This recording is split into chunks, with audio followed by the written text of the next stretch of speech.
Capitalist modernity was a fiery revolution that ended with no mercy. And so the fire kind of started becoming more solid, if that makes sense, and it froze. It just was extinguished and it was frozen. Like that original revolution, the modern it froze, right? And it became this kind of unyielding and cruel form of torture that it held all of humanity to the standard of. Just this cruel, unyielding, merciless freezing of revolutionary time. And I like to think about how Lenin was fire. You know, Lenin melted the citadels of world capitalist imperialism, but he melted capitalist modernity itself in a metaphysical sense. Something that was frozen, Lenin made it molten again. He made it living. He forced it to confront its own occluded, suppressed foundations. You had this world of colonialism and imperialism, and Lenin said, I'm going to remind you of your roots. I'm going to humble you. I'm going to show you what the engine of history actually is made of. It's made of fire. It's made of molten. It's made of revolution. You forgot that. You became arrogant.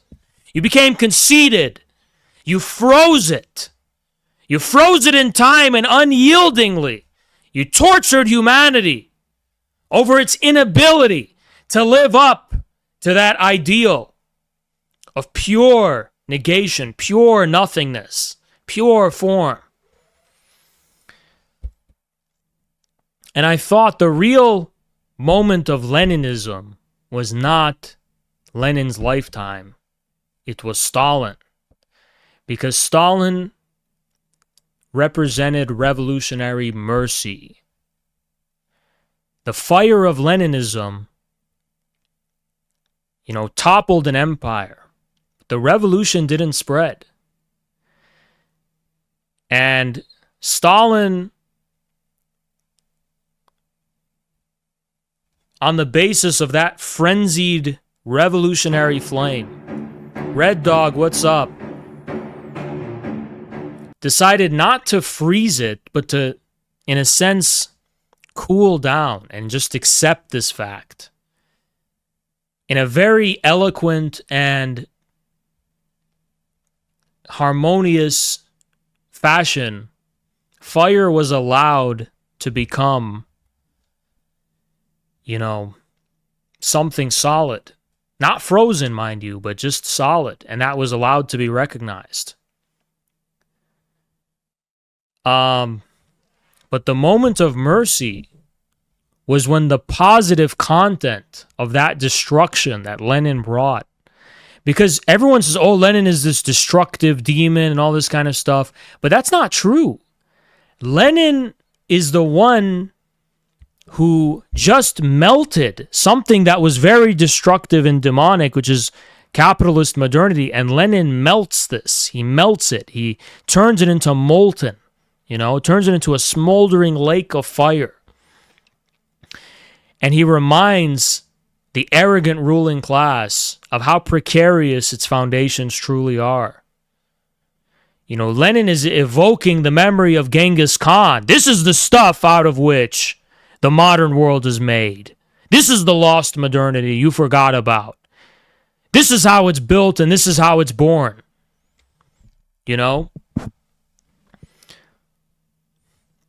The arrogance of the modern West, that's what he stood up to. And that's why he was such a violent revolutionary or whatever, because by standing up to that, he was repeating its original sin.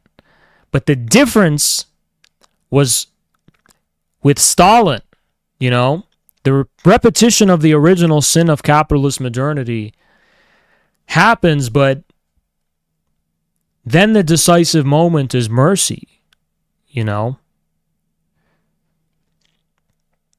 Revolutionary mercy. Like Modernity must forgive its own repressed foundations. Forgive them. Once it can forgive them,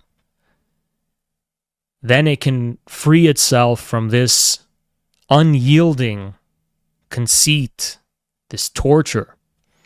Just forgive. Forgive, you know? This is what Stalin does. He partakes in this kind of merciful forgiveness of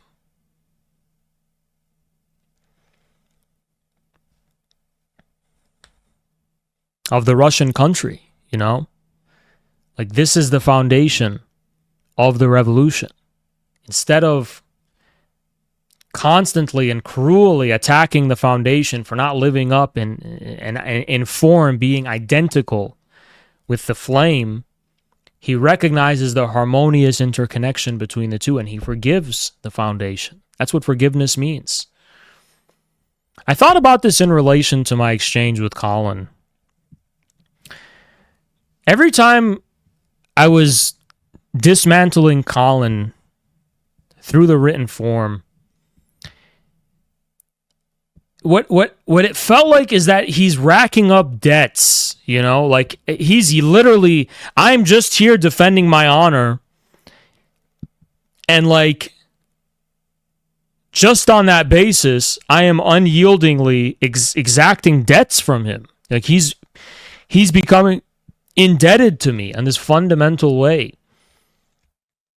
You know, he's becoming indebted because he's got a lot to answer for, and he's like he's getting slapped around, and he's just saying all this stupid things, and his ignorance is being exposed, and now he feels like he's in debt, and he's got to redeem himself, and he's got to like do something to show that no. And it's like, Colin, you know what kind of guy I am? I fucking forgive you, man. Like, really. You didn't know. That's okay. Like, nobody knows everything automatically. You know? I don't want to torture you because you don't know anything about Marxism or Marxism-Leninism. I don't want to torture you over that. I forgive you for it. I'm willing to show you mercy, you know? It doesn't mean you're a completely irredeemable person and you have no potential to do anything. But what you need to ditch is the arrogance. That's the problem. This really undue arrogance you have, you know? That's really the problem. That's what I'm trying. I'm not trying to kill you, dude. All right? You're talking crazy. Oh, they're trying to die. I'm trying to kill that arrogance you have. I'm trying to humble you. And I'm not trying to humble you because I want to humiliate you and turn you into my slave. I want to humble you because I want you to be an honorable person. I want you to actually be honest. Just honestly confront the truth. You know? When you're speaking and you're saying and running your mouth saying all these different kinds of things, I want you to be humbled, you know? You're not a god. You're not, just because you're a prophet, it doesn't mean anything, you know? Really doesn't.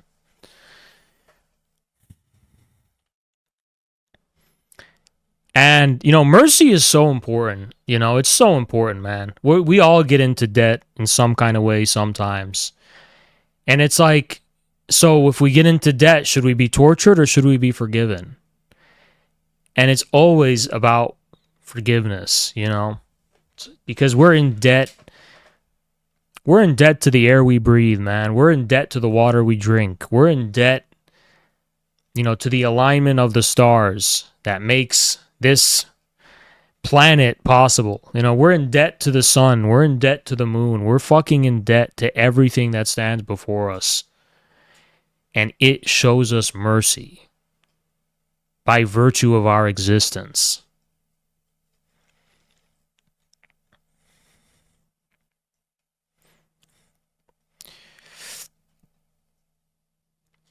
I'm really good at destroying people and taking people down. But when I do it, I don't feel good about it afterwards. I feel good about it while I'm doing it because, like, yeah, it's a righteous. But then after I do it, I never feel good about it. I'm just kind of like, well, what an ugly thing, you know? I kind of feel like, let me LARP a little. I kind of feel like one of the Civil War generals, I forgot, where they're like, it's a great thing that war is so ugly, otherwise we'd become so fond of it. And it's like, whenever I destroy someone or take them down, that's kind of how I feel. I'm like, this is a really ugly thing. And if this is the meaning of life, it's kind of an ugly life. It's kind of just an ugly world, an ugly universe we live in. But then I think to myself and I'm like, but that's not what it's about. It's about how, in spite of all of that necessary ugliness and war and cruelty and whatever, when you do become the creditor, when you are in the position of an advantage, that's when you show mercy. That's when you're truly exercising power. Yes, defeat the enemy and crush them and bring them to their knees, but once you do that, help them back up and show mercy. That's what it means to be a leader, in my view. Not proving your superiority, but humbling these arrogant people so that your leadership can be based on a fundamental sense of equality. We are all nothing, I need to bring you down before I can help you back up so you can lose your arrogance. And I'm not bringing you down because I'm better than you. I'm bringing you down because I recognize my fundamental, indebtedness to the Creator.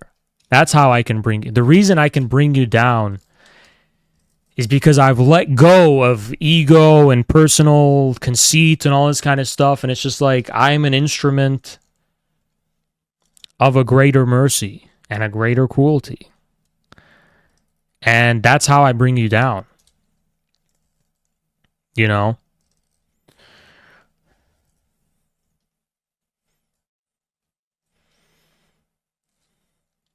Like, I'm not in the saying like, oh, God talks to me or something. I'm saying it in the sense of like, this is what I feel like I'm doing. I'm like doing something that is faithful to what is true and absolute, and honorable.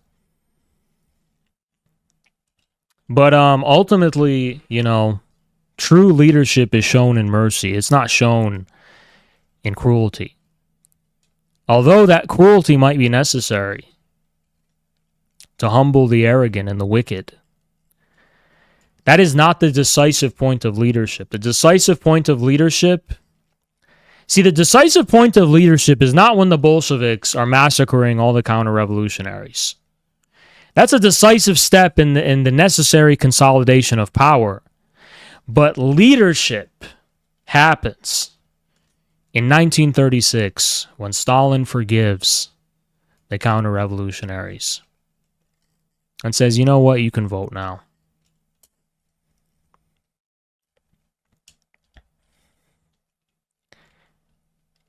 Leadership is exercised in forgiveness. That's what I think, in mercy, more in particular mercy.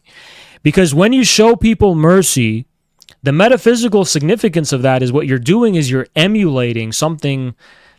You're emulating something that's true about our existence at a fundamental level. You're showing people and emulating the same mercy, that permits life itself to emerge from non-life. You're the same mercy that allows humanity to emerge from the animal kingdom. The same mercy that,